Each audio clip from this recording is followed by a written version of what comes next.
నమస్తే, నేను మీ స్నేహ వివి రావు. సమాచారం మన హక్కు కార్యక్రమానికి స్వాగతం, సుస్వాగతం. ఈరోజు ఢిల్లీ దేశ రాజధాని ఒక వినూత్న చర్చకు వేదికగా మారింది. ఎన్నికలలో పార్టీలు ఏదో ఒక పార్టీకి ప్రజలు పట్టం కడతారు. కానీ ఓడిపోయిన పార్టీలన్నీ ఈరోజు మేము ఓడలేదు, ఎన్నికల నిర్వహణలో లోపాల వల్ల ఓడామని చెప్పేసి ఒక వాదనను తెరదీసినటువంటి పరిస్థితిలో ఢిల్లీ అసెంబ్లీ ఈరోజు ఎలక్ట్రానిక్ ఓటింగ్ యంత్రం ఎలా ట్యాంపర్ చేయొచ్చు అని ఒక బహిర్గతంగా దాన్ని చూపించడం ద్వారా మొత్తం యావత్ దేశంలో ఒక సంచలనాన్ని సృష్టించిన పరిస్థితి మనం చూసాం.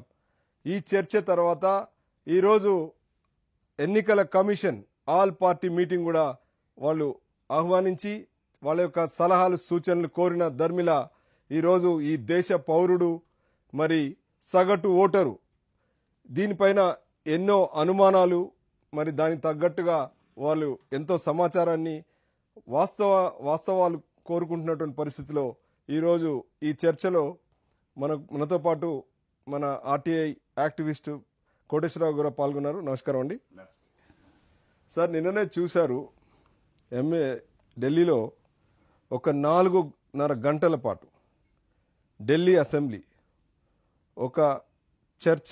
ఆ చర్చలో మొట్టమొదటిసారి ఈ 70 సంవత్సరాల ప్రజాస్వామ్యంలో ఎలా ఒక ఓటింగ్ మిషన్ అంటే ఎన్నికలలో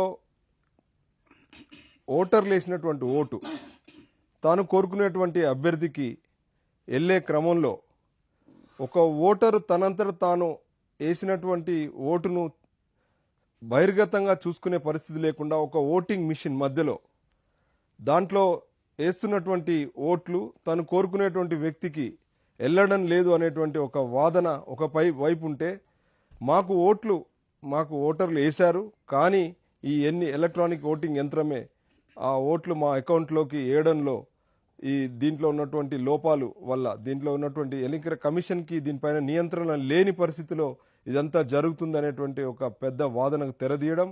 దాంట్లో 90% ఎక్కువ పార్టీలు అధికారంలో ఉన్నటువంటి ఒక పార్టీ తప్పితే అన్ని పార్టీలు అనుమానాలు వ్యక్తపరిచినటువంటి పరిస్థితి మనం చూసాం. కోటేశ్వర గారు, మీరు చెప్పండి, అసలు ఈ ప్రజాస్వామ్యంలో ఇలాంటి వాదనలు ఎందుకు వస్తున్నాయి?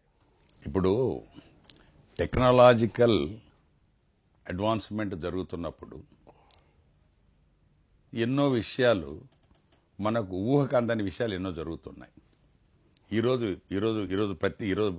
ఈరోజు ముఖ్యమైన వార్త, ప్రపంచంలో చాలా దేశాలలో కంప్యూటర్స్ హ్యాకింగ్ జరిగిందని సమాచారాన్ని అమెరికా, రష్యా, జర్మనీ, జపాన్, ఇండియాలో కూడా కొంత భాగం మొత్తం దేశంలో ప్రపంచంలో చాలా అడ్వాన్స్డ్ కంట్రీస్లో కూడా హ్యాకింగ్ జరిగి వాడు $300 మిలియన్ల డాలర్లు ఇస్తే నేను దాన్ని we will restore the computers అని చెప్పేసి సవాలు విసినారని చెప్పేసి ఈరోజు అన్ని పేపర్లు రాస్తున్నాయి.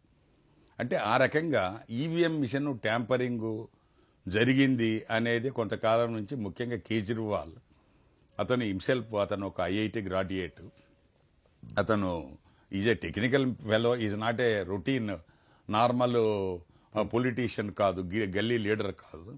అందువల్ల అతను కొంతవరకు చెప్పటము దాన్ని అది ఇంతవరకు ఎవరు కూడా పట్టించుకోకపోవటము జరుగుతూ వస్తున్నది. సరే, ఇప్పుడు అది ఒక సీరియస్ లెవెల్కి వచ్చిన తర్వాత, ఎందుకంటే మొన్న ఉత్తరప్రదేశ్లో ఇన్ని సంవత్సరాల తర్వాత 30 సంవత్సరాల తర్వాత సింగిల్ పార్టీ అధికారంలోకి, అది కూడా అత్యంత మెజార్టీతో వచ్చిన తర్వాత చాలామంది ప్రజలలో రకరకాల అభిప్రాయాలు ఉన్నాయి. ఎందుకంటే అంతకుముందు పాత రోజులలో కాంగ్రెస్ స్వాతంత్రం వచ్చిన రోజులలో ఏమన్నా సింగిల్ పార్టీ భరించిందేమో, కానీ తదుపరి కాలంలో అటు బీఎస్పీ కావచ్చు, ఎస్పీ కావచ్చు, ఇంకెవరైనా కావచ్చు,